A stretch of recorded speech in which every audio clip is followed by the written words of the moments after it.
This is Mission Control at the Johnson Space Center in Houston, Texas. This has been another highly productive week for the Expedition 35 crew. One of the major activities for the on-orbit crew and the ground team has been the upgrades to the high-rate communications systems KU system. That activity continued this week, highlighted by Commander Chris Cassidy and Tom Marshburn's installation of the redundant KU Communications 1 unit to complete the refurbishment of the station's KU system. KU Unit 2 was installed and checked out last week, and it will continue to be the prime unit for that new system. Some remaining checkout tasks remain for next week. Tom Marshburn also spent a lot of time on Monday and Tuesday working with Robonaut, the first humanoid robot in space. Monday, Tom donned a special headgear and gloves to test some of the teleoperations of the Robonaut.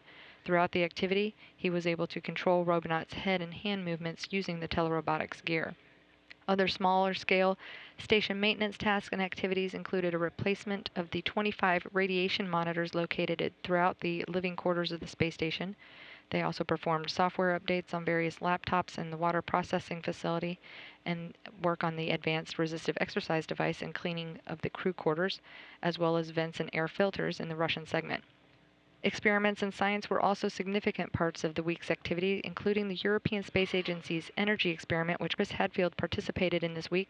He's about midway through the 10-day run, which has the crew member following a defined meal plan, detailed logging of the food and liquid intake, and multiple sessions measuring their oxygen uptake.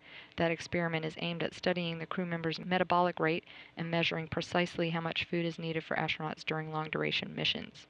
Other experiments included chromatomass, Constanta, which studies the effect of microgravity on a model enzyme, and also the BASS experiment, which is ongoing this afternoon. The crew members also participated in interactive events with the public and school children in various locations.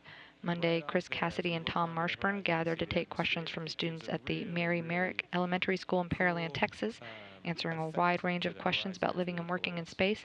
The next day, Commander Chris Hadfield spoke with students and other participants in an educational event with more than 300 students as part of a joint event with Yuri's Night and TELUS World of Science in Edmonton, Alberta, Canada. The newest crew members, Chris Cassidy, Alexander Masurkin, and Pavel Vinogradov, also had some time set aside for crew orientation to become accustomed to living and working aboard the orbiting complex.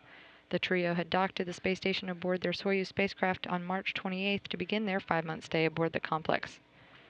The crew will wrap up their activities around 2 p.m. Central Time today and have personal time before crew sleep scheduled for 4 p.m. They have a routine off-duty weekend with only housekeeping and family conferences scheduled.